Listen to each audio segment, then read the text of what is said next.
other day. If you would have told me 3 years ago that I would be waking up and eating deer for breakfast, I would have been like, what the fuck are you guys talking about?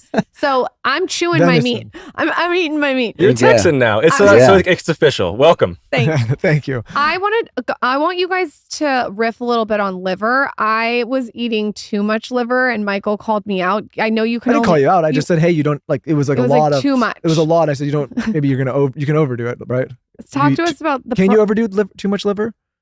Yeah. I think some would say that, you could overdo anything. You can overdo water. Sure. I mean, absolutely, so, but, I don't think that in the average person's going to have that problem. Certainly not in this day and age. So you think it's okay to eat a little bit every day? I would say so. Yeah, absolutely. But again, look, even our ancestors, which is why, Taylor came up with the term ancestral blend for those items, is because when we launched that product line where and by the way, that's the line where we take ordinary ground meat and we incorporate a little bit of heart and a little bit of liver into the blend, so you don't taste it, but you get the benefit of it, because a little bit does go a long way. And our ancestors and even our animal ancestors, like wolves and other animals, like these organs are so nutrient dense. They're the first cuts that are selected for. And even in the expansion of the West in the United States, like as folks were going out, they wouldn't be harvesting an animal and going straight to eating the tenderloins. They'd be getting those nutrient dense cuts. And so there's a place for them, but also look at the composition of an animal. We always think of nose to tail eating. You're getting a 7-pound heart or a 20-pound liver on a carcass that's going to carry 400 or 500 pounds of meat. So there's a natural ratio there that I would say it's probably good to honor that ratio, and getting a little bit every day is probably right, but I wouldn't want to flip that ratio around. Sure. So to talk about force of nature a little bit, what would you describe as the main differences between what you guys do and what most people get in the grocery store? I think starting there and just how you guys go about your process. You made me a steak from Whole Foods the other day. Yeah, it was not great. No offense, Whole Foods. It was not great.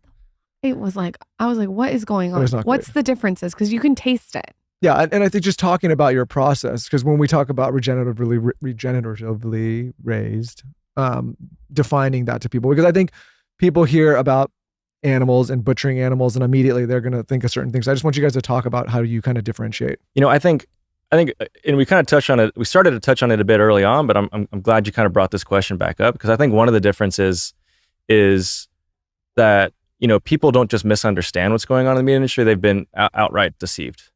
And it's by design, it's intentional, right?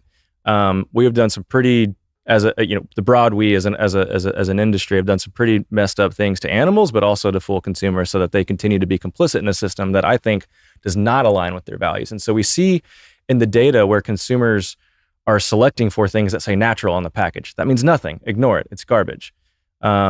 Where we select for things that say antibiotic free or hormone free or organic. I mean, again, we have gone through, and these are milestones in moving forward in a journey, but the truth is, all of those things that I just said can still come out of, and will most commonly come out of, a feedlot. And I'm talking like 99.9% of the time.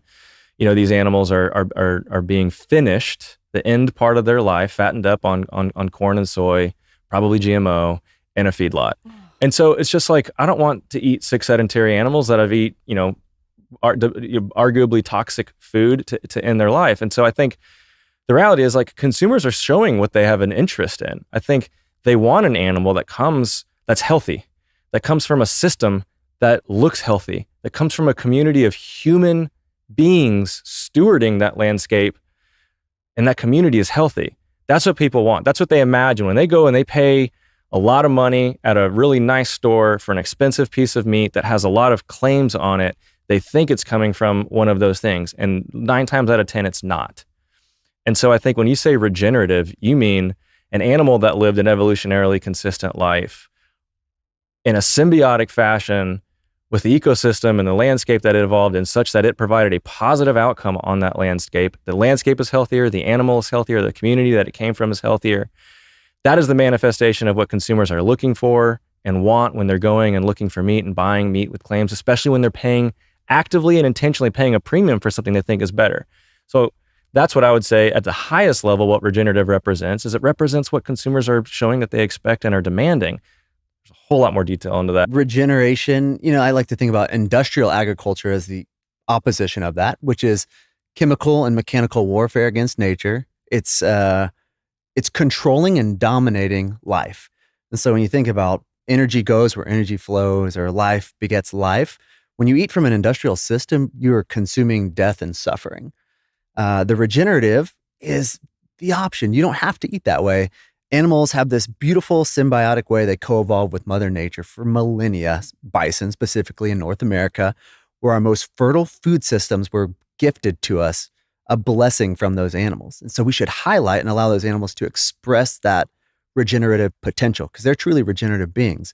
And so if industrial agriculture is opposition of life force, regenerative agriculture is embracing and amplifying life force. It makes so much sense. It's like you are what you eat. I don't want to you don't want to eat antibiotics, hormones, all the dead energy. Like I want to eat clean energy. So I totally like agree with you on that. Somebody messaged me the other day. It was like something about kale, and I was like, I don't eat kale. I don't. I never liked it. It was just like a strange texture, but I don't eat it because I don't like it, but two, like there's been so many things that come out, just like the way that you mass produce this stuff and the chemicals that go onto a lot of these plants. And I think, a lot of times people think they're doing a good thing because it's green and it's, a vegetable. They don't realize like all the shit that had to go into producing that at mass scale.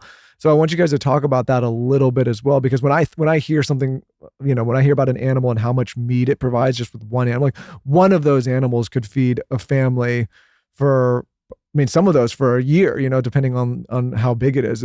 And when I think about the other side of it, it's like that it requires a lot of chemical production to produce at scale a lot of these crops. And I think a lot of people are misinformed about that. They just read organic and think that they're getting a great product. Yeah, I can show you a picture as a follow-up of a photo I took on one side of a long highway. On the left side, there was an organic farm, actually the largest organic farm in the world. I think it's something like 40,000 acres. On the right side of the highway is a regenerative bison ranch that we work with and we purchase bison from. Happens to be the bison ranch where they filmed Dances with Wolves. Oh, cool. And it was at the right time of year where they had just, in order to avoid spraying toxic herbicides, but wanting to control for weeds, they had just tilled this 40,000 acres. People don't think much of tilling because it's just common. You run a tractor with a till behind it. They don't realize that 25% of life on Earth lives in the first 8 inches of soil. And that life is what instills fertility into the ground, and that brings the energy of the sun in the form of carbohydrates and puts those sugars into the soil to feed that life and spits off oxygen for us and sequesters carbon out of the atmosphere and all these incredible things. And that it protects the soil by not being tilled up, et cetera. And that 30% of the legacy load of carbon that's man-made in the atmosphere is caused from tilling, because it oxidizes the carbon, that we are all carbon-based life, and it sends it up into the atmosphere. So all these horrible things come from tilling. Tilling is just awful, but that's the alternative to spraying herbicides in an organic system. And so when you go back to this, now imagining this photo, and on one side of the road, it looks like the surface of the moon. There's nothing there. It is barren of life because it was just tilled. The other side of the road, it is functioning, thriving grasslands, a diverse ecosystem. There are pollinators, there are birds, there are multiple species of mammals, and everything that you can imagine, including bison. And it is like, well, that right there is the epitome of an organic plant-based food system compared to a regenerative animal-based food system. One is teeming and thriving with life, like Taylor was explaining and defining regenerative. And the other is void of it. And I'm not here to disparage organic. I think it's an important milestone, and we would all agree, please don't put poison directly onto my food.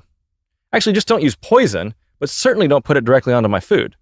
And so, yeah, when it goes back to like this idea of what is regenerative is like is saying, hey, look, these landscapes have this fertility because nature has these incredible cycles, this energy cycle, water cycle, nutrient cycle, carbon cycle.